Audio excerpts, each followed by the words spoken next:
Assalamualaikum warahmatullahi wabarakatuh. Perkenalkan, nama saya Viko Aldi Putra dengan NIM 1911-2010-16. Pada kesempatan kali ini saya ingin menjelaskan perihal teknologi protein rekombinan pada DNA encoding Human Insulin Like Growth Factor atau disingkat IGF-1. Tahapan yang kita lalui atau proses yang akan kita lalui terbagi menjadi beberapa.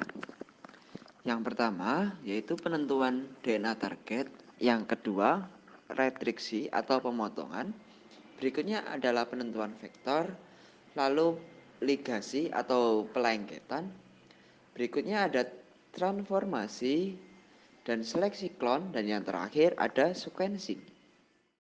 Yang pertama yaitu isolasi DNA atau penentuan DNA target. Dalam menargetkan DNA ada beberapa cara. Yang pertama yaitu isolasi DNA.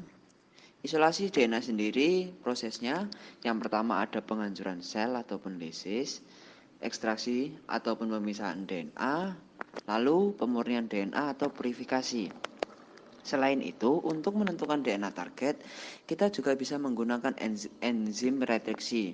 Katakanlah kita memiliki 1000 base pair, memiliki fragmen DNA dengan jumlah panjang 1000 base pair. Lalu kita menginginkan DNA target sebanyak 200 base pair. Maka DNA tersebut akan kita potong menggunakan enzim retriksi endonuklease. Di enzim retriksi endonuklease sendiri nantinya akan memotong pada daerah DNA palindrom. Lalu cara berikutnya untuk mendapatkan DNA target, kita juga bisa menggunakan metode PCR. Pada kesempatan proyek kali ini, kita menggunakan fragmen DNA encoding Human Insulin Like Growth Factor atau IGF-1 yang mana memiliki fragmen DNA sepanjang 229 base pair yang memiliki titik pembatas yaitu GG, GAA, TTC dan AA, GCTT. Yang kedua yaitu enzim retriksi. Enzim retriksi yaitu enzim pemotong seperti yang saya sebutkan pada slide sebelumnya. Untuk mencari DNA target kita menggunakan enzim retriksi. Katakanlah kita memiliki fragmen DNA sepanjang 1000 base pair dan kita menginginkan DNA yang lebih spesifik lagi, maka kita menggunakan enzim retriksi untuk memotong DNA tersebut.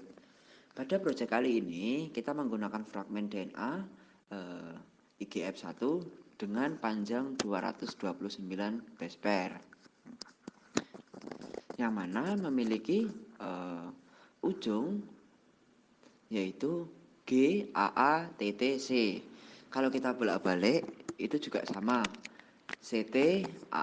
CTTAAG.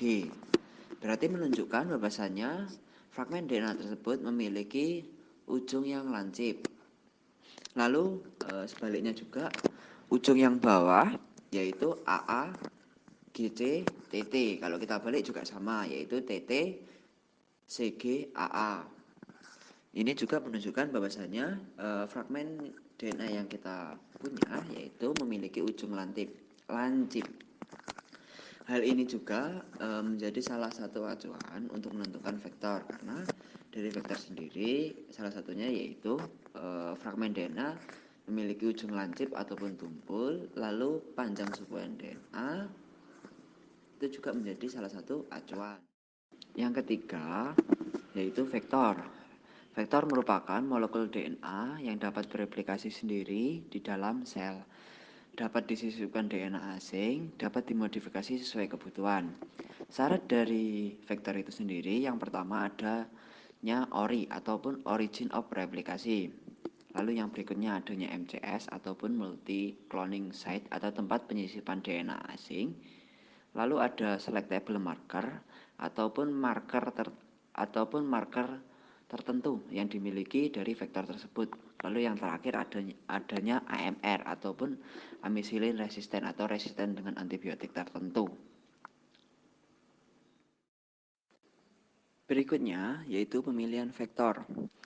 Pada kesempatan kali ini kita menggunakan vektor BAC ataupun bakteri artificial kromosom, yaitu kromosom bakteri buatan. Kenapa pada kesempatan ini menggunakan BAC? Karena kita ketahui bersama bahwasanya fragmen DNA yang ditargetkan memiliki panjang 229 base pair. Hal ini merupakan salah satu penentu dalam pemilihan vektor. Baik, inilah gambar vektor BAC yang kita gunakan, yaitu dari Escherichia E. coli, yaitu mereknya PUC18. Dapat dilihat di situ memiliki MCS atau multi cloning site yang bisa dipotong dari beberapa enzim. Salah satunya bisa dipotong menggunakan EcoR1 dan HIND3. Hal itu sama seperti pemotongan di fragmen DNA target. Lalu juga ada seleksi marker. Di situ ada tertulis ampicillin resisten. Jadi nanti untuk memastikan cloning DNA target ada atau tidaknya, ditumbuhkan dulu di dalam ampicillin resisten. Bila nanti ditumbuhkan dalam ampicillin resisten tetap hidup, maka dapat dipastikan bahwasanya cloning fragmen DNA berhasil. Tetapi kalau tidak tumbuh, maka tidak berhasil. Seperti itu. Proses selanjutnya yaitu ligase ataupun penempelan. Karena sebelumnya sudah disiapkan fragmen DNA dan vektor, juga sudah dipotong dengan enzim yang sama, yaitu EcoR1 dan HIND3. Maka fragmen DNA dan fragmen vektor itu disambungkan atau diligase, akan menghasilkan DNA rekombinan ataupun plasmid rekombinan. Baik, proses selanjutnya yaitu transformasi. Transformasi ialah memasukkan DNA ke dalam sel, atau sel ditransformasi oleh DNA dan DNA mentransformasi sel. Sel yang sudah ditransformasi disebut dengan transforman. Lalu efisiensi dari transformasi ini sendiri yaitu jumlah. Baik, untuk salah satu contoh metode yang dilakukan untuk transformasi yaitu elektroporasi. Di sini dapat dilihat bahwa yang pertama yaitu kultur bakteri E. coli, karena kita menggunakan E. coli, lalu di resuspend dengan air bersih ataupun HO2, lalu disentrifus, didinginkan, lalu ditambah ampicillin resisten pada plasmid DNA, lalu di elektroshock, habis itu ditumbuhkan. Nanti bila mana ini nggak tumbuh, selanjutnya yaitu seleksi klon. Seleksi ini disebut blue white screening. Seleksi ini bertujuan mengkonfirmasi sel rekombinan apakah benar membawa DNA yang diharapkan. Caranya yaitu sel ditumbuhkan dengan ampicillin resisten. Kalau berwarna biru berarti positif atau DNA target tidak menyisip di plasmid ataupun di saat ligasi tadi. Lalu ketika berwarna putih itu target ada tersisip di dalam plasmid atau di dalam gen plasmid, seperti itu. Baik, yang terakhir yaitu sequencing. Sequencing ini yaitu tahap konfirmasi urutan sekuen pada DNA target. Apakah benar DNA yang kita targetkan sudah sesuai di urutan nukleotidanya atau belum? Ini saya lampirkan contoh gambar sequencing.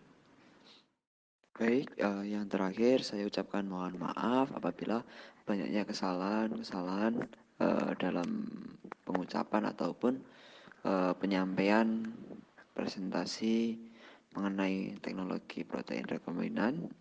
Saya ucapkan mohon maaf yang sebesar-besarnya. Wassalamualaikum warahmatullahi wabarakatuh.